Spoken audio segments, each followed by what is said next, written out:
All right, everyone. So, while I got a little bit of time, I never actually took my nap. When I was going to do that, I actually started calling around places around town to see who was giving veteran discounts as far as like food places, things like that. So, talk about that more tomorrow. Tomorrow is Veterans Day. So yeah, but I spent some time. Yeah, so we have a full day of going around to get some veteran food or free food and discounted food. So, but we'll talk more about that and Veterans Day as we are going around. So, right now I'm going to do a cake mix hack. And I did this about 9 months ago. I'm using white cake mix. The first time I did it, I used yellow. And I am going to make chocolate chip, you can call them cupcakes, muffins, whatever I'm just calling them chocolate chip muffins from a cake mix. Alright, so I made this about 9 months ago, and I got the measurement on the butter wrong, but it was super delicious.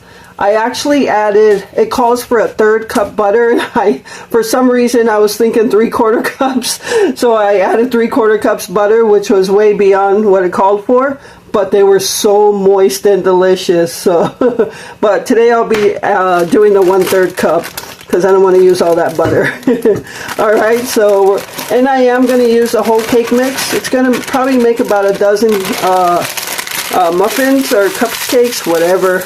But I love chocolate chip muffins, and so that's what I'm doing. All right, so I've got my cake mix. I'm going to use a 1/2 cup of milk. So instead of water for a regular cake, you're going to do 1/2 cup of milk. Instead of oil, you're going to do butter. So there's my 1/3 cup of butter. It's actually just a tad bit more, but we'll go with it. All it's going to do is add more moisture to it. All right, and then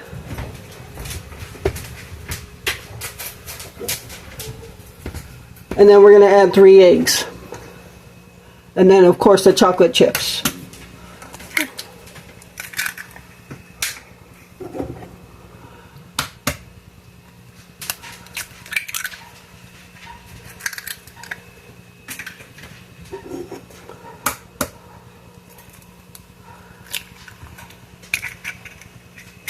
Alright, so now I'm just going to take the hand mixer and mix it, and then we'll mix in our chocolate chips. But for now, I won't make you listen to that, so I'll turn you off. Okay, so all I did was take the hand mixer and mix it up.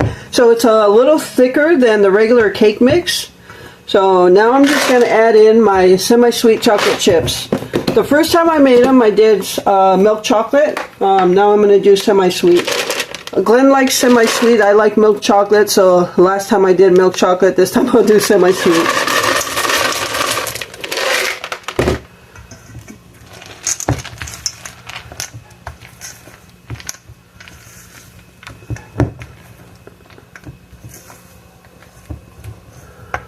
I think that needs more.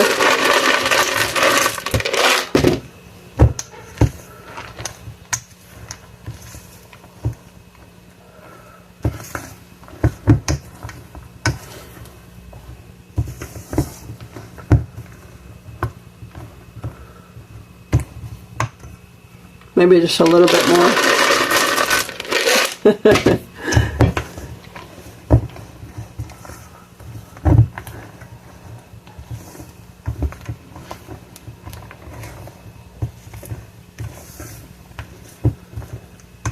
Yeah, this is why when you see cake mixes on sale for cheap prices, pick them up.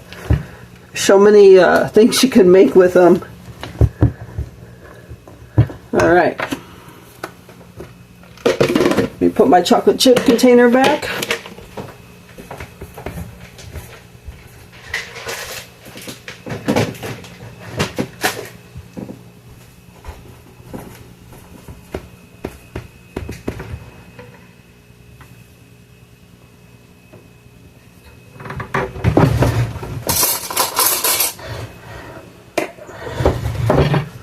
Okay, so I already have my cupcake things lined.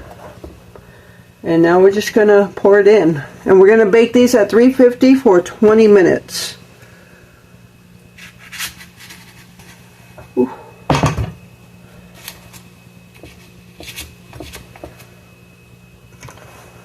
Alright, so I'm going to go ahead and fill these up. I think it's going to make a dozen, if not pretty close.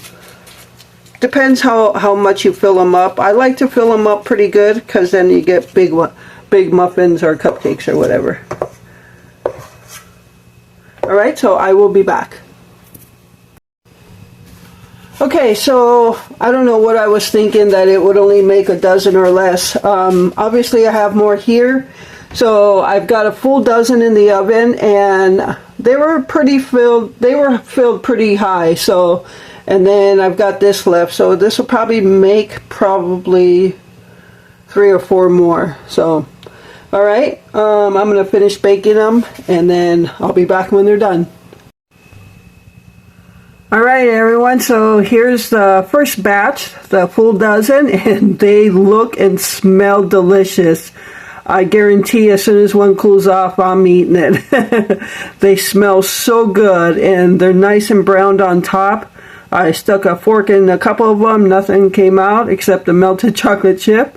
So I'm going to let this cool off before I put the other ones in because I only have one cupcake pan. So, all right, so yeah, they look so good and smell. Oh, I wish I had smell-o-vision. It smells so amazing. Oh my gosh, I can't wait till they cool off.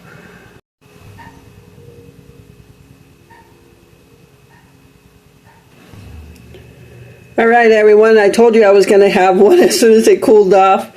These are so good. You could see the melted chocolate right there. Oh my gosh. So delicious. You have to try this. That top has a nice crisp to it. Probably because they're still pretty fresh out of the oven, but cool enough to eat, I'll tell you that. Alright, so I just wanted to show you that. Alright everyone, so I am ready to make these enchiladas. I've done this video several times before, but I'm going to go ahead and just record a little bit of it. I have some oil right here, which I'm going to put my corn tortilla in to get it a little crispy. The enchilada sauce here, I don't even warm that up because this is going to go in the oven for at least 25 minutes is what I usually put Glenn's in there for. So, and I don't line them up in a casserole dish. I put them directly on the plate we're going to eat off of, and then I put the plate on a cookie sheet and put it in the oven. Just remember to make sure your plate is oven safe. So, and it cuts down on the casserole dish that you have to wash. So, all right, so let's get this in here. And I don't fry it for long.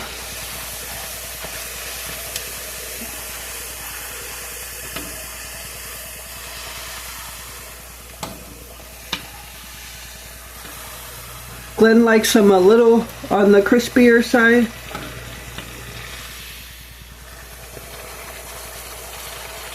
Yeah, I don't want to fry it into a shell or anything.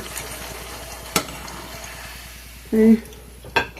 Then I usually get my plate up because I'm going to put it in the sauce right now.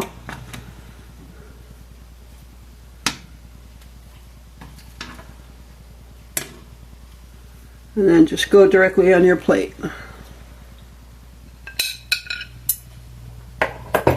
And I took some of the chicken out of the slow cooker, put it in a bowl to soak up some of the juice. And I don't need the chicken to be necessarily hot either because, again, it's going in the oven for almost a half hour. Just like that. And there it is. Alright, so I'm going to make 3 for Glenn. I usually make 3 for each of us, and then I'll get his in the oven way longer before I put mine in. So, alright.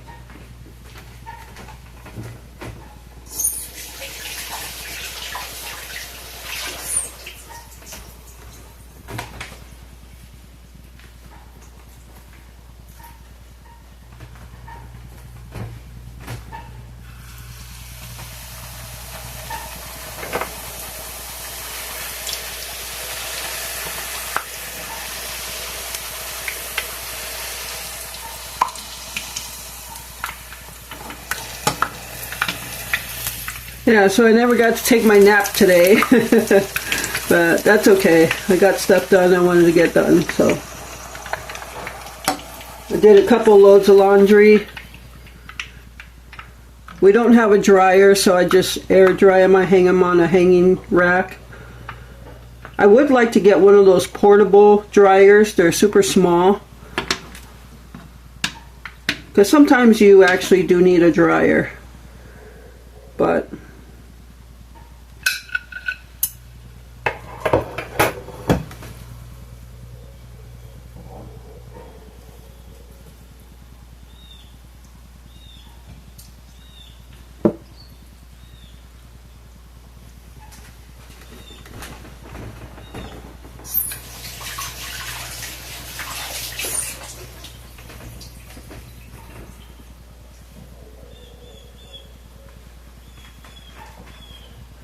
alright, so every time I roll up the enchilada, I used to keep like a wet paper towel here and another paper towel to wipe my hands after every enchilada that I roll up, to take the sauce off my hands, but it was just so many paper towels wasted. So now after I roll it up, I just go rinse off my hands, take the sauce off, and come back and do it again.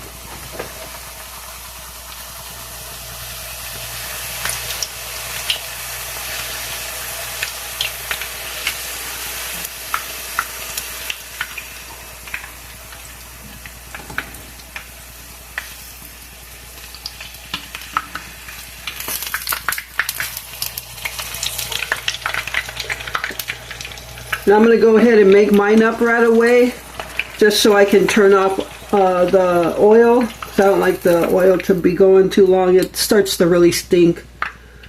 Can't stand the smell of that burning oil.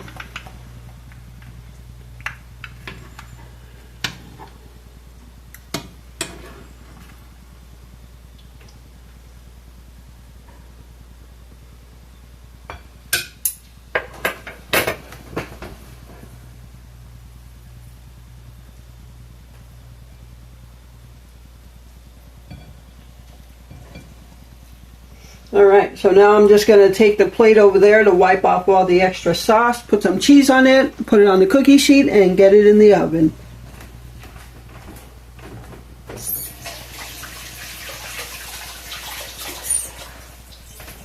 So I'll take you guys over there now. Got to readjust my camera holder here.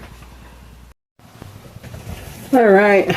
So I just take a little piece of a paper towel. I don't even use a whole sheet or anything. I don't even use a whole half sheet.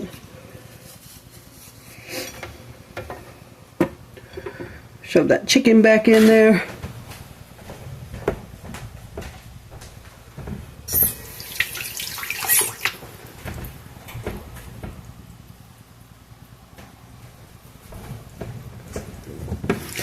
Alright, so now I'm just going to throw some cheese on his, and this is all the cheese we got left. So luckily he doesn't like a lot of cheese.